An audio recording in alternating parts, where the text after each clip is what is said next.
할렐루야. 찬송을 받으시기에 합당하신 우리 하나님께 찬송과 영광을 올려드립니다. 오늘도 여호와 이레입니다. 하나님께서 반드시 우리 가운데 말씀을 통하여 응답하실 것을 믿습니다. 오늘은 135편입니다. 한번 기도하겠습니다. 영광과 찬송을 우리 하나님께만 올려드립니다. 주의 보혈을 의지합니다.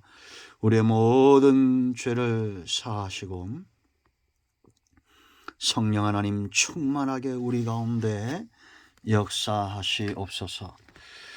주의 이름을 의지합니다. 하나님의 선하심과 인자심의 응답을 사모하며 기다립니다. 시편의 말씀들을 열어주시고 하나님의 음성을 들음으로 인하여 우리가 믿음에서는 귀한 시간 되게 하옵소서. 악한 원수마귀가 틈타지 못하게 하시고 오직 하나님께는 영광이 되고 우리 모두에게는 회복의 시간 되기를 원합니다. 종을 낮추시고 겸손하게 하옵소서. 오직 말씀의 통로만 되게 하옵소서. 예수님의 이름으로 사모하며 기도합니다. 아멘.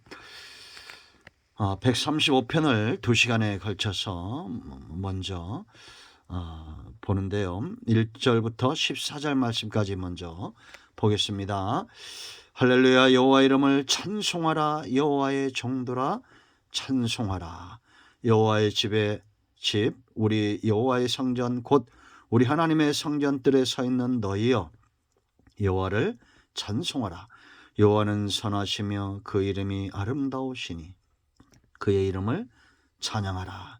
여호와께서 자기를 위하여 야곱 곧 이스라엘을 자기의 특별한 소유로 택하셨음이로다. 아멘. 시간을 내서 꼭 읽어보시고요. 이제 말씀을 우리가 나누면서 묵상하며 또 다른 구절들을 보겠습니다. 여러분, 시편을 보면 하나님을 찬송하라, 송축하라 이런 표현들이 참 많습니다. 이것이 단지 입에서만 나오는 것이 아니라 그 중심에서부터 이렇게 나오는 이유가 있죠. 우리가 이 말씀들을 기억하면서 시편의 말씀들 속에 왜 이렇게 찬양이 많이 나오는지 이사야 43장 21절 말씀을 우리가 기억합니다. 이 백성은 내가 나를 위하여 지었나니 나를 찬송하게 하려 함이니라. 아멘. 여러분, 성도에게 있어서 찬송은 마땅한 삶이라는 겁니다. 우리를 지으신 목적에 하나님을 찬양하도록 얼마나 귀하십니까? 천지 만물 가운데 모든 것들이 다 쓰임이 있는데 특별히 사람은 하나님을 찬양하도록 찬송하도록 그렇게 지었다는 겁니다. 우리는 얼마나 많이 노래하고 찬양하고 영광을 돌리는 삶을 살고 있는지, 고장난 라디오처럼 그렇게 우리가 잡음이 많은 삶을 살고 있지 않은지 생각을 해봐야 됩니다. 찬송하는 자들이 반드시 기억해야 될 것이 있습니다. 왜 우리가 하나님을 찬송해야 되느냐? 가장 중요한 이유는 이 첫 번째가 중요합니다. 1절, 3절, 13절 말씀을 보면 여호와의 이름을 찬송하라 그렇게 말합니다. 할렐루야. 여호와 이름을 찬송하라.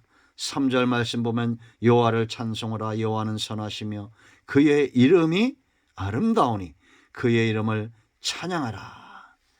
13절 보세요. 여호와여 주의 이름이 영원하시니이다. 여호와여 주를 기념하며 대대에 이르리이다. 이 하나님의 이름은 영원한 이름입니다. 스스로 있는 자 이런 뜻이 있다고 그랬죠. 살아계신 하나님, 하나님 외에는 신이 없다는 겁니다. 하나님께서 모세를 애굽에 보내실 때 무엇을 가지고 가라고 했다고 했습니까? 바로 여호와 이름입니다. 출애굽기 3장 15절. 이 여호와의 이름을 들으면 택한 백성들은 다 뭉치게 되어 있습니다. 하나님 앞에 엎드려 경배하게 되어 있습니다. 오늘날 저와 여러분이 하나님을 섬기며 신앙하며 하나님을 찬양하는 가장 근본적인 이유, 여호와이시기 때문입니다. 하나님이 여호와. 다른 복음이 없습니다.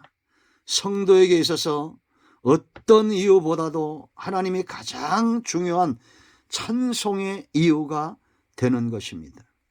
이 첫 단추가 잘 끼워져야 두 번째 삶으로 또한 연결이 되어지는 거예요. 이런 여호와의 이름을 찬송하기에 합당한 사람들, 하나님이 어떤 분인가를 체험한 사람들은 그들이 찬양하는 두 번째 이유가 있습니다. 바로 내가 하나님의 소유가 되었다는 겁니다. 1절 말씀 보면 여호와의 이름을 찬송하라, 여호와의 종들아 그랬습니다. 종의 가치는 그 주인이라고 그랬죠. 양들의 가치는 목자입니다. 그 나라 백성의 가치는 왕입니다. 그렇지 않습니까? 얼마나 우리가 피부로 느끼고 있습니까? 어떤 주인을 만나느냐가 그 종의 가치가 되는 것입니다.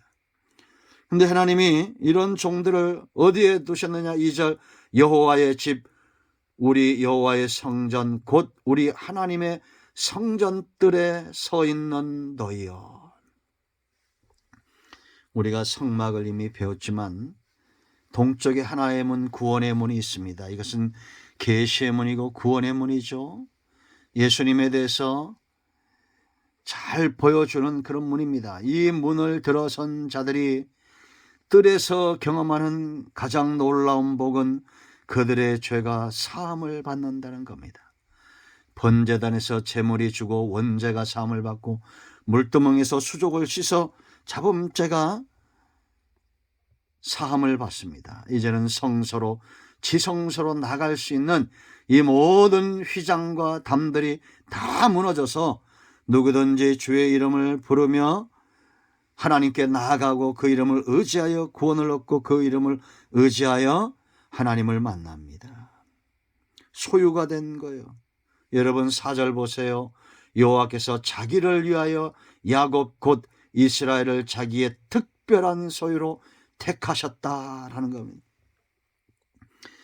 여러분 성경이 사실일진데 우리가 이 하나님의 소유가 되고 이 거저받은 구원과 거저받은 하나님의 은혜와 응답과 하나님의 소유됨이 얼마나 값진 것이겠습니까?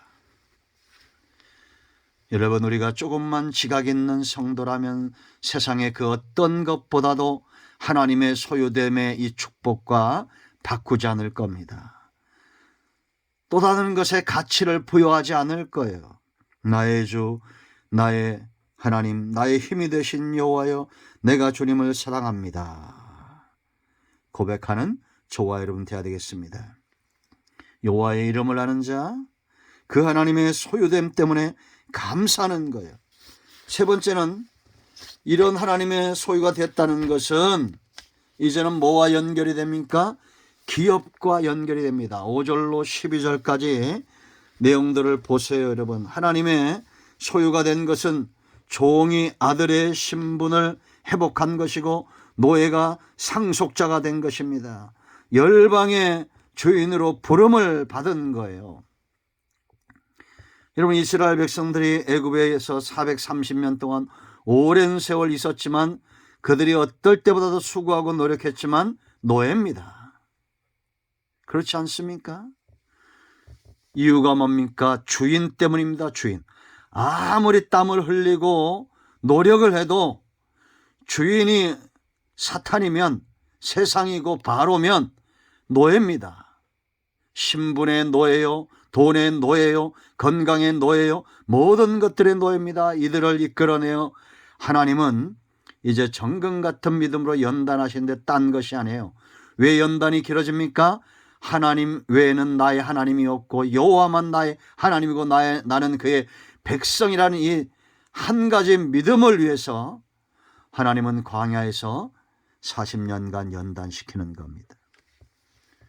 하나님이 이스라엘 백성들을 애굽에서 이끌어낼 때 그냥 이끌어낸 거 아닙니다. 모든 신들을 꺾었어요. 5절에 6절로 9절에 강한 손으로 옛 주인인 애굽을 치셨고 10절로 12절 가나안의 열왕들과 싸우셔서 하나님이 이기셨습니다. 그리고 우리에게 기업을 주신 거예요.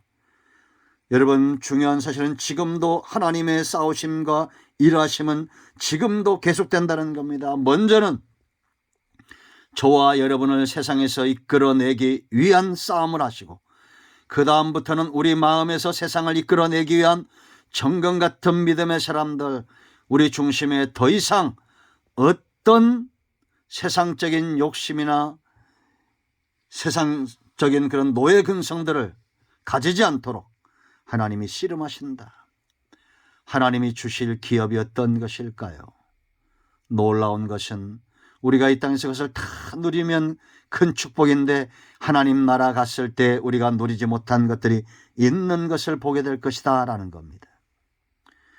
여러분, 하나님이 주신 기업 가운데 거하는 것이 축복인 줄 알아야 됩니다. 이스라엘 백성들의 기업은 가나안 땅이 아닙니다. 그건 보이는 것이고, 보이지 않는 하나님이 그들의 기업이 되신 거예요. 자, 네 번째, 우리가 찬양해야 될 중요한 이유가 있습니다. 14절 말씀을 보세요. 여호와께서 자기 백성을 판단하시며 그의 종들로 말미암아 위로를 받으시리로다. 이 개역 개정이 되기 전에 이 구절은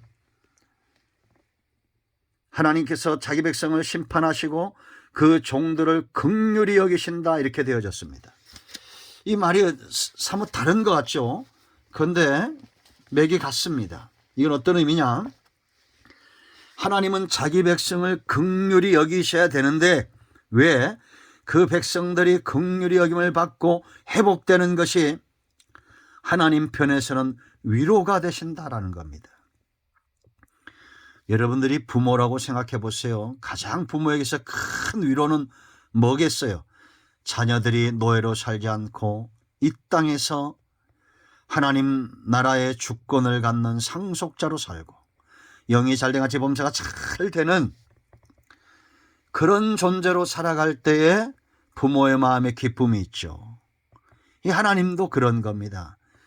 여러분, 하나님의 마음을 위로시키는 가장 중요한 요인은 바로 저와 여러분입니다. 새들도 공중에서 노래하죠. 땅의 모든 동식물들이 하나님이 창조한 대로 살고 있죠. 그러나 하나님이 찬송 듣기를 기뻐하는 존재는 하늘의 새도 땅의 어떤 동식물도 아닌 바로 저와 여러분입니다. 우리는 하나님의 위로예요. 하나님만 우리의 위로가 아니라 우리도 하나님을 위로할 수 있는 그런 존재다. 그러므로 여러분, 영적으로 성공하시고 범사에도 성공하시고 다윗처럼 하나님의 가슴을 시원케 하는 사랑받는 존재가 되기를 축원드립니다. 여호와의 종들이여 하나님을 찬송하십시오. 기도합니다. 예수님의 이름을 의지하여 기도합니다. 이 말씀대로 되게 하옵소서. 우리 가운데 하나님을 찬양하는 모든 주의 백성들이 하나님의 이름을 위하여, 영광을 위하여 하나님 앞에 나아가기를 원합니다. 예수님의 이름으로 사모하며 축복하며 취하며 기도합니다. 아멘. 할렐루야. 예수 그리스도의 이름으로 여러분 모두를 축복하며 모든 문제와 질병은 치유되고 회복되었습니다. 아멘.